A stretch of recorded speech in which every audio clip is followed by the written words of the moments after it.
복되신 동정 마리아의 부모 성 요아킴과 성녀 안나 기념일에 보내드리는 오늘의 강론. 담당의 천주교 대전교구 정림동 성당 주임 안광훈 신부입니다. 오늘 복음은 마테오 복음 13장 1절에서 9절까지의 말씀입니다.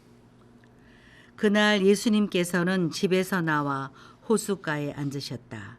그러자 많은 군중이 모여들어 예수님께서는 배에 올라앉으시고 군중은 물가에 그대로 서 있었다.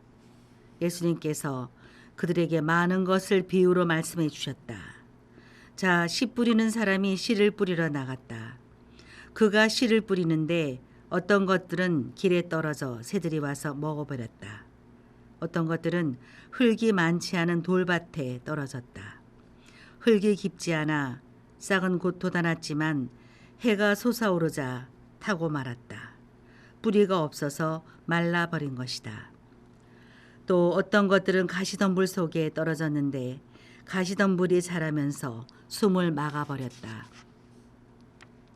그러나 어떤 것들은 좋은 땅에 떨어져 열매를 맺었는데 어떤 것은 100배, 어떤 것은 60배, 어떤 것은 30배가 되었다. 귀 있는 사람은 들어라. 대전 가톨릭 평화방송 애청자 여러분 안녕하십니까? 씨 뿌리는 사람의 비유를 읽다 보면 밭과 씨의 이미지 때문에 자꾸 딴 생각을 하게 됩니다. 씨를 뿌리는 사람이 너무 성의가 없는 것 같기도 합니다. 씨를 무차별로 뿌릴 것이 아니라 밭에 돌을 좀 골라내고 가시덤불도 뽑아버린 다음 씨를 뿌리지 하는 생각이 종종 듭니다. 그 당시 그 지역의 농사법이 씨를 뿌린 뒤에 밭을 가는 방식이었다고는 하지만 씨를 뿌리는 사람이 좀 더 정성을 쏟아야 할 것 같은 생각이 들기도 합니다. 또 밭이라는 것의 상태가 씨 뿌리는 사람이 관리하기 나름일 것도 같습니다. 하지만 이런 생각들이 바로 핵심을 놓친 쓸데없는 생각들이라는 것입니다. 예수님은 당시의 실제 생활을 이용해서 비유 말씀을 하셨지만 이제 우리는 우리의 생활 모습에서 이 말씀을 이해할 필요가 있습니다. 저는 오늘날의 상황에서는 지금 여러분들이 듣는 라디오처럼 방송 전파를 보내는 것과 비슷하다고 생각됩니다. 방송국의 전파는 모든 이에게 전달됩니다. 방송국에서 전파를 보내면 청취자들은 라디오로 그 전파를 수신합니다. 그런데 주파수를 알고 있지만 그것에 관심이 없다면, 주파수를 맞추지 않는다면, 그래서 들어야 할 말씀을 못 듣는다면 그것은 방송국 탓이 아니라 자기 탓입니다. 주파수를 다른 데에 맞추면 다른 소리를 들을 수밖에 없습니다. 하느님의 말씀은 누구나 들으려고 귀를 기울이면 들을 수 있는 말씀입니다.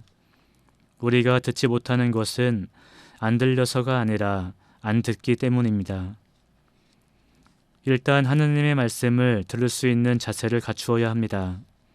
기도를 하면서 자기 할 말만 하는 것이 아니라 하느님 말씀을 들으려고 노력하는 것, 성경을 가지고 있다면 꾸준히 읽는 것, 미사의 찬례에서 신부님의 강론 말씀에 귀를 기울이는 것, 평화방송을 듣는 것, 교회에서 발행하는 신문과 간행물을 읽는 것, 영적 독서를 하는 것 등등 말씀에 집중하는 노력이 있어야 한다는 것입니다.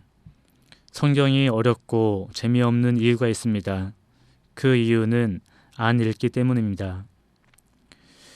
지금 세상은 너무 복잡하고 다양해져서 우리가 원하지 않아도 온갖 잡소리가 우리 귀에 들리는 세상입니다.